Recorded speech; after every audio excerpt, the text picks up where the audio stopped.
There's two ways to be motivated about something. You can either be motivated towards the thing that you want, or, like most people, away from the thing that you don't want. To give you an example, let's say that you have a value of security in the work that you do. It's important to you that you have security. Now, that could either be because the security itself is attractive, or it could be because you've had an experience where you lost that security. Maybe you lost the job a few years ago. It was painful, it was embarrassing, and now as a result of that, you don't want that situation to reoccur. So it's not really security that you're moving towards. You are moving away from insecurity. For as long as you have that in your motivation, it's difficult to look at something like starting a business and think, okay, I'm going to go for it, because it involves sacrificing a lot of that security.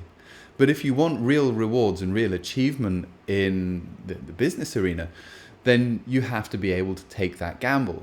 You have to be able to decide that, okay, that's a risk that I'm going to take. The reason most people never start a business is because they find it hard to give up that security.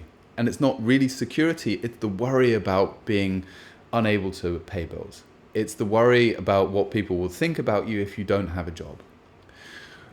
When we release that away from component using the Limitless Mind techniques, so that you're just moving towards security, you start to look at ways that you can build security into the business that you're building, for example, then motivation flows a lot more naturally and it feels good. If you're moving away from things that feel bad, that feels bad in and of itself, because that's the thing that you're thinking about. You're worrying about something that happened in the past happening again. When we release the emotions from the thing that happened in the past, so that you're just moving towards security, or you're moving towards growth, or whatever it is, then you're going to have far more feel-good motivation, but also a more consistent form of motivation as well.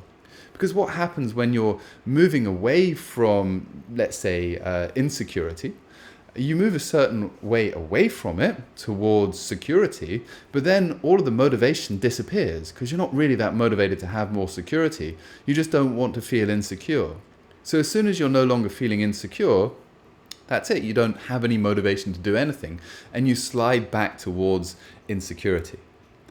It's very common with food as well, that people have, let's say, they're motivated to be not fat, which is not the same as being slim and healthy. So let's say that a person for a while has, they think that they're fat. So they're motivated because they have a value, a motivation of, well, let's not be fat.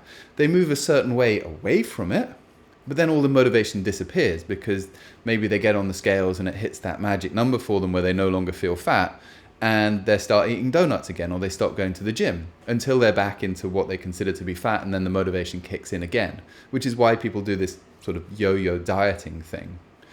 In order to achieve greatness in your life, you can't have this conflict in your motivation.